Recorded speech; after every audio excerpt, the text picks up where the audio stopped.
Olá, queridos e queridas, a paz do Senhor Jesus, graça e paz, shalom.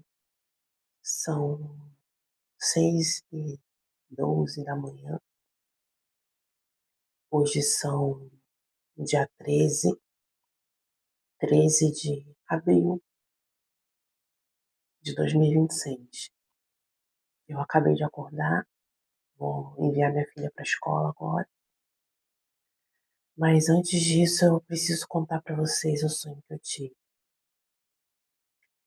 Eu sonhei com a grande tribulação, mas eu sonhei a nível de Brasil. Eu acredito que é a primeira vez que eu sonho com a grande tribulação, mostrando como vai ser aqui no Brasil. E eu fiquei chocada com algumas coisas que eu vi nesse sonho. Eu não estava pedindo ao Senhor para me dar sonho nenhum, mas eu fiquei bem, bem mexida com isso. Me perdoa a minha cara de sono. Eu vim contar logo esse sonho porque eu não quero esquecer, para eu não esquecer. Vamos lá, eu vou tentar falar tudo aquilo que eu me lembro, tá? Porque tem coisa que eu não sei se eu... Por exemplo, vou dar um exemplo. Eu via quem era besta. Eu via que era um androide, na verdade um humanoide, que falava com as pessoas, estava no meio das pessoas. Mas a característica era tão diferente que eu não consigo me lembrar para contar para vocês como era, como o aspecto era. A única coisa que eu tenho certeza era que o aspecto era de um ser humano, né? Mas eu sabia, no sonho eu olhava, eu via ele falar, mas eu sabia que não era humano. E nessa parte do sonho, infelizmente, eu não me lembro de muita coisa. Eu lembro que eu via a besta, ela falava algumas coisas, eu sabia que era um ser humanoide, mas ao mesmo tempo que eu olhava pro rosto, eu via algo demoníaco ali. Ela me falava algumas coisas que ela estava fazendo, mas eu não me recordo. Não me recordo. Depois eu fui e parecia, eu via como se ele estivesse num deserto, sabe? Muito estranho, né? Eu não sei se esse deserto que eu vi foi o plano espiritual, né? Eu acredito que eu enxerguei no plano espiritual que já está pronto para vir para o mundo físico. Eu acredito que seja isso. Depois comecei a visitar pessoas e eram todos brasileiros. Eu visitei primeiro uma senhora e essa senhora devia ter uns 60 e poucos anos e ela estava com um olhar muito vazio, muito triste. E ela estava vivendo bem e tudo mais. Dentro da casa dela tinha um humanoide. E esse humanoide conversava com ela e dizia para ela o que ela tinha que fazer. E aí eu percebia no olhar dela que o olhar dela era vazio. E ela tinha um grande, como que eu posso dizer? Ela tinha um grande vazio dentro dela. E era uma dor, um vazio tão grande. Ela não me falava, eu percebia isso nela. Ela conversava comigo sorrindo, mas eu via dentro dela um vazio muito grande. E eu consegui ver o pensamento daquela mulher. Aquela mulher, ela queria se matar. Ela estava querendo dar cabo da própria vida, por causa dessa dor que ela sentia. Só que no sonho eu não tinha percebido ainda que ela já tinha sido marcada. Depois foi revelado para mim que todas essas pessoas que eu vi, elas já estavam marcadas. E aí eu vi essa mulher, eu vi a rua do meu bairro, eu via pessoas, muita gente. Na cidade tinha muita gente ainda, né? Muita gente vivendo como podia. E uma coisa que me chamou a atenção foi que a rua estava enfeitada para o Natal. Eu vi a rua enfeitada para o Natal. Eu sentia o clima, aquele clima tropical nosso de Natal, né? Às vezes chove, mas está abafado.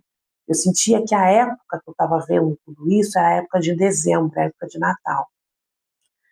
E aí, em um dado momento, eu vi uma família dentro de uma casa e essa família não tinha sido marcada.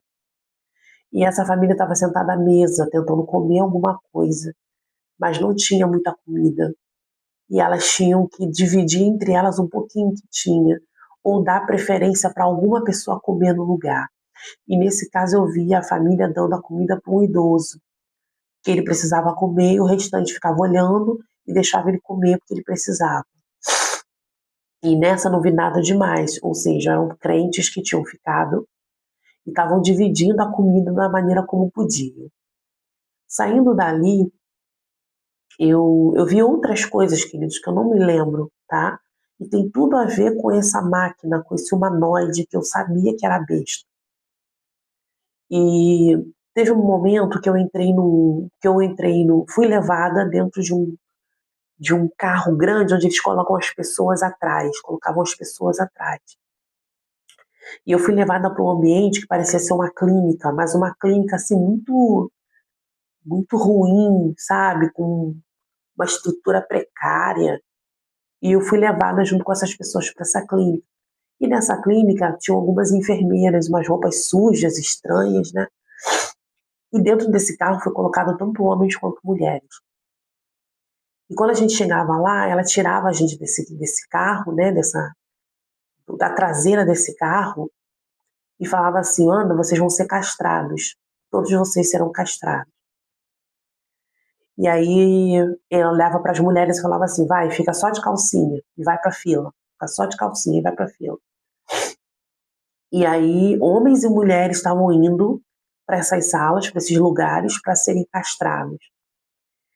E aí eu falava assim, mas assim, eles iam, eu via, primeira coisa, que todos eram pobres, eles eram pobres. Segundo, eles não eram cristãos, não eram. Eles não estavam indo para serem mortos, eles estavam indo para serem castrados, para não terem mais filhos. E eles não tinham opção de escolher. No sonho eu até perguntava, nossa, mas vão castrar as pessoas sem perguntar para as pessoas se elas querem isso, né? Mas não tinha opção. Essas pessoas tinham que ser castradas. Não sei se essas pessoas já tinham recebido a marca, ou se iam receber, e se esse era um critério para receber a marca. Acredito que sim. E eu consegui sair daquele lugar. Entrei num ônibus para ir para outro lugar, porque eu pensei assim, as pessoas não vão conseguir viver na cidade. As pessoas vão ter que ir embora para o interior, porque elas não vão conseguir viver aqui. E aí eu falava assim, eu vou pegar um ônibus desse e vou embora para o interior. E aí eu consegui entrar num ônibus mesmo sem pagar. Entrei nesse ônibus, eu lembro que eu viajei a noite toda e cheguei já pela manhã. E quando eu desci desse ônibus, eu subia por uma escada como se fosse uma passarela. Tinha mulheres atrás de mim, mulheres na minha frente, pessoas. E eu comecei a ser assediada por uma mulher. A mulher que estava subindo atrás de mim da escada começou a falar do meu corpo, falar que queria me tocar. E eu brigava com ela, falava, para de falar isso. Se você me tocar, eu vou bater em você. Eu não quero que você fale essas coisas. E ela atrás me assediando, me assediando. O que eu entendi com isso?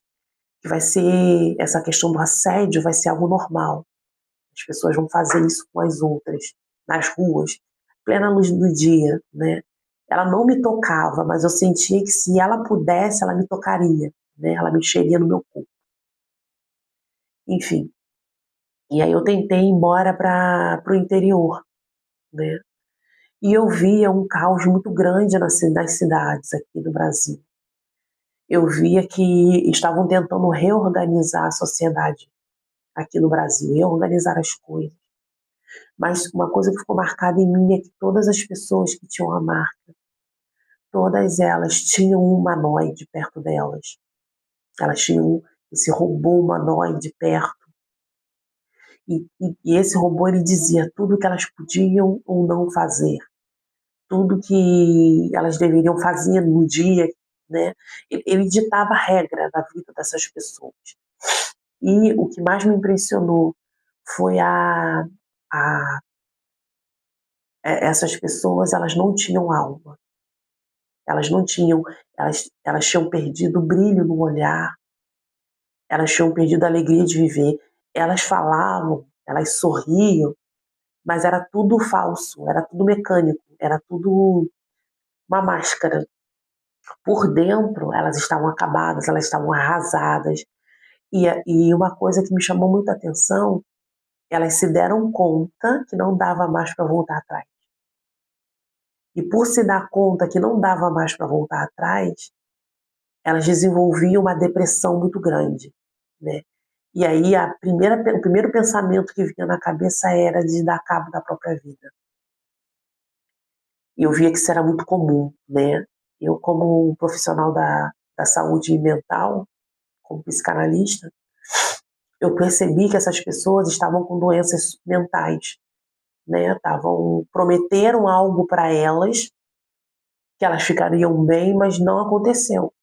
Depois de receber a marca, não aconteceu. Elas estavam sem alma, né?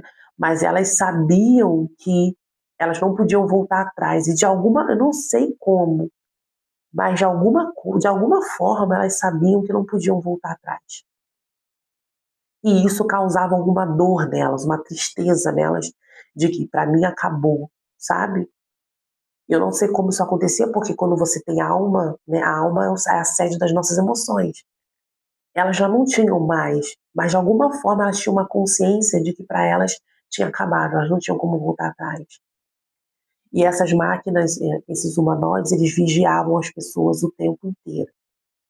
Tanto os marcados, né, principalmente os marcados, eles estavam na vida dessas pessoas o tempo todo, né? E no Brasil, a primeira coisa que me chamou a atenção também foi a questão da castração, a, a, a redução populacional, né? As pessoas estavam sendo castradas mesmo não querendo, principalmente as pessoas pobres. Eles não tinham respeito pelos pobres, eles não tinham compaixão, não tinham amor, né? E como troca, uma forma de trocar uma boa vida para eles, para que eles recebessem a marca, era castrando eles, né? E eles tinham que fazer tudo o que eles mandassem, tá? Então, eu via profissionais da saúde envolvidos nisso, via profissionais liberais, profissionais que trabalhavam em ônibus, em mercados, todos eles estavam envolvidos nesse sistema. Bom, queridos, tem muito tempo que eu não sonho, né, com a estimulação. E é a primeira vez que eu tenho um sonho com algo relacionado ao Brasil, né? Agora, o que me impressionou também foi essa questão da besta. Eu vi, queridos, mas eu lembro pouquíssima coisa. A única coisa que eu lembro é que eu conseguia ver um rosto humanoide, que eu sabia que não era humano, mas eu também via um rosto diabólico por trás. Ele se mostrava das duas formas para mim. Mas tudo que ele falava e tudo que ele fazia, eu não consigo me recordar, né? Se eu não consigo me recordar é porque Deus não quer, né, que eu me lembre. Então é isso, queridos. Eu queria deixar aqui registrado que não vai ser fácil, tá? Principalmente aqui no Brasil, a coisa vai ser feia. No mundo todo vai ser, mas aqui especialmente. Principalmente para quem tem pouco poder aquisitivo, né? Classe média baixa, né? Não vai ter vida fácil, não vai. Mesmo recebendo a marca, não vai ter, tá? Bom, queridos, Deus abençoe vocês, fiquem com Deus, né? Se tiver algo mais que eu me lembre, depois eu volto aqui, tá bom? Um beijo, fica com Deus.